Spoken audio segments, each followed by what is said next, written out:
The night was still when the first scream rose from the edge of the village. It was not the cry of an animal, but of a human soul, gripped by terror as the crowd gathered with torches in hand. The scent of damp earth mixed with burning pitch, and in the flickering light, faces turned monstrous. This was not the witch's curse. It was fear itself, given form. Welcome to the forgotten witch hunts, the ones lost beneath layers of ash and guilt. Before we begin, remember to like, subscribe, and join us again as we uncover the darkest truths history tried to bury. In a remote corner of 16th century Europe, fear spread faster than reason. When crops failed or children fell ill, whispers began. "There is a witch among us," they said, and that was all it took. A single accusation, a trembling finger pointed in the cold dawn, and life as one knew it was over. Behind closed doors, mothers prayed. Men sharpened stakes. The sound of chains and confession echoed through stone chambers as truth was traded for survival. Her name was Agnetha, a midwife from a village near Würzburg. She had helped bring dozens of children into the world. Yet one winter, when 3 infants died in succession, the mourning turned to madness. "She has the devil's mark," they murmured. Agnetha was dragged from her home, her hair torn, her eyes wide in disbelief. Beneath the stars, she saw neighbors she once healed now turning against her. The smell of straw and sweat filled the night as she was bound to a chair and questioned until her voice broke. These witch hunts were not born in castles or courts. They began in fields, in forests, in the human mind. They spread like a plague of thought, infecting entire communities. Men of God believed they were purging sin. Nobles saw a chance to seize land. Common folk sought a reason for suffering. When the fires burned, everyone felt righteous. The flames were not punishment. They were cleansing, or so they told themselves as the air filled with the sound of screams. From Germany to Scotland, from France to Poland, witchcraft trials multiplied like a disease. Scholars estimate that over 60,000 souls perished during the Great Hunts, though the true number will never be known. Some were strangled before being burned. Others were thrown into rivers, bound in stone. If they drowned, they were innocent. If they floated, they were guilty. History remembers the famous ones, the Salem trials, the Bamberg purges, but thousands more remain nameless, their ashes scattered by the wind. Inside the torture chambers, faith and cruelty became indistinguishable. The inquisitors believed suffering drew out truth. Iron chairs, branding rods, and weighted pulleys waited in silence. Agnetha's cries joined countless others as priests demanded the names of fellow witches. She gave none, but her silence sealed her fate. In her final confession, scrawled in trembling ink, she wrote, "If pain is proof of sin, then all of us are guilty." Her words were burned with her body. Imagine the sound, the hiss of wet logs, the roar of fire devouring flesh, the chanting of the crowd. Children watched their mothers die, told it was for the good of their souls. The smell lingered for days, soaked into the timber, into the earth. Villages built upon faith now reeked of blood and judgment. What began as piety had become a ritual of control. Each burning made the next easier. Each death, a warning. The witch hunters came dressed in black, bearing crosses and parchment. They were not wild mobs, but educated men, sanctioned by church and crown. They carried books filled with symbols, questions, and instructions on how to spot the servants of Satan. A mole beneath the shoulder, a birthmark, the ability to heal. To be different was to be damned. The Malleus Maleficarum, the hammer of witches, was their scripture, and its words carved through centuries like a blade. In the village of Trier, it was said that the devil himself had walked the streets. Entire families were accused, merchants, priests, even children. The executions became so frequent that the bishop's own advisor warned that the town would soon be empty. "Better an empty village," the bishop replied, "than one filled with the devil." By winter's end, over 300 were gone. Fields lay fallow, doors hung open, silence replaced song. The witch hunts were not random storms of madness. They were systematic, organized, and profitable. Every trial filled the coffers of those in charge. Lands of the condemned were seized. Confiscated wealth paid the wages of their killers. In the name of purity, greed found its greatest disguise. Historians call it the holy economy of fear, where faith was measured in smoke, and salvation came at the price of human flesh. There were skeptics, voices that dared to question the madness. One was Johann Weyer, a physician who declared that witches were not servants of Satan, but victims of delusion and despair. For speaking truth, he was branded heretic and cast out. Others followed his lead in secret, preserving the stories of those who could not speak. These were the first cracks in the wall of superstition, but they came too late for those already lost. Among the ashes, legends took root. Some said that the spirits of the burned returned on winter nights, wandering the fields, their whispers carried by the wind.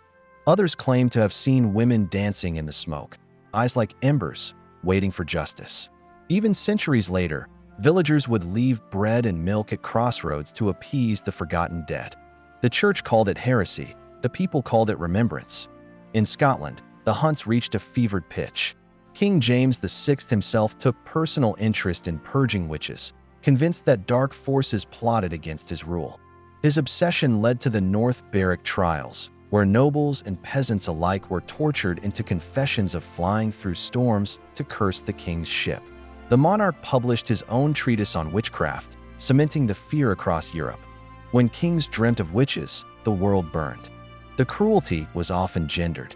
More than 80% of those accused were women, midwives, widows, healers, the poor, the old. In societies ruled by men and gods of war, women's independence was seen as danger. To speak freely was defiance. To know herbs was witchcraft. To refuse a man's advances could mean the pyre. Beneath the smoke of these burnings lay centuries of control disguised as righteousness. The witch hunts became a contagion of confession. Once the first name was spoken, a chain reaction followed. Under torture, anyone would break. Daughters named mothers, friends named friends. And when the accused were finally executed, the silence of the crowd became complicity. It was not the witches who cursed the land. It was fear itself that poisoned the soil. Even priests began to question the morality of their deeds. In France, Father Gaufridi was haunted by dreams of the women he had condemned.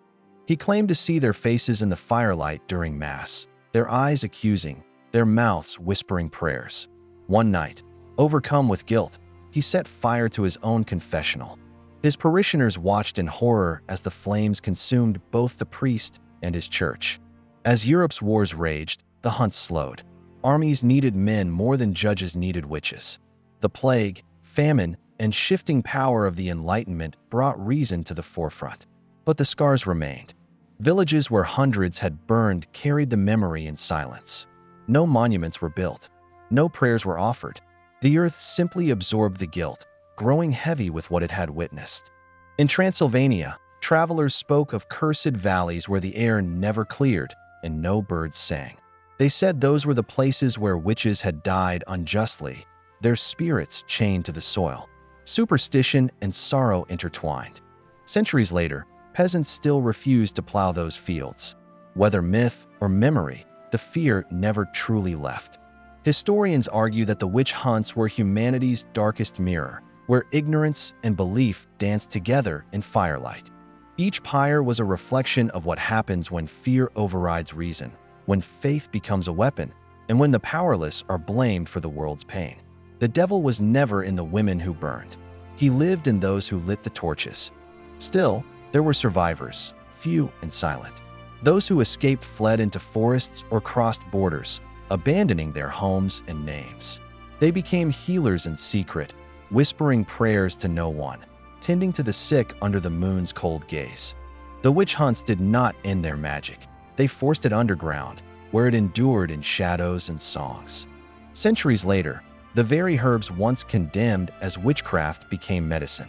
The healing knowledge of women like Agnetha found new life in modern science. But the stories of their deaths remained unspoken, left out of textbooks and sermons. Progress buried the past, but not its ghosts. Archaeologists have found scorched bones beneath old chapels, rings melted into stone, fragments of charms, and broken rosaries. These are the relics of the forgotten.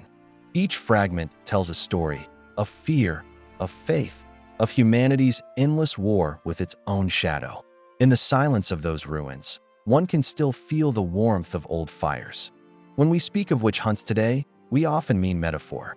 Yet behind the phrase lies real agony, real death. Entire generations vanished because belief was stronger than truth. The villages rebuilt themselves, but the ghosts remained. Some say the screams of the innocent can still be heard in the wind that passes through burnt ruins at dusk. Every age has its witch hunts. The names change, the fires evolve, but the fear remains the same. Wherever society seeks to blame instead of understand, to destroy instead of heal, the embers of those pyres glow again. Humanity never forgets how to burn its own. In the quiet corners of Europe, memorials now stand where fires once raged. Stones carved with names long erased. Tourists walk past without knowing the weight of the ground beneath their feet. Flowers grow over the soil, but beneath them lie the memories of screams and smoke. The earth never forgets the sound of burning. Modern scholars and theologians continue to debate who was truly responsible, the church, the state, or the fear of the people themselves. But perhaps the truth is simpler. It was all of them, together. The witch hunts were not a single tragedy. They were a symphony of fear played across centuries. Those who burned were not saints or demons. They were human, flawed, frightened, but undeserving of their fate. The fires that claimed them also illuminated the darkest corners of our collective soul. To remember them is not just history, it is conscience. When night falls over the old European villages and mist curls through the cobblestone streets, it is said you can still feel the warmth of phantom fires. The air thickens, the crows fall silent. The shadows of women in chains appear and vanish between the trees. They ask for nothing, only to be remembered. So tonight, as we light our candles and speak their names, remember that truth does not always survive in the hands of power. Sometimes it burns, and in those ashes, we find the cost of fear, the weight of belief, and the fragility of mercy. This was the forgotten witch hunts that left villages in ashes. If this story moved you, give it a like, share it with others who value history, and subscribe for the next journey into humanity's darkest chapters. Until then, remember the whispers of the past, for they remind us what happens when light forgets its own shadow.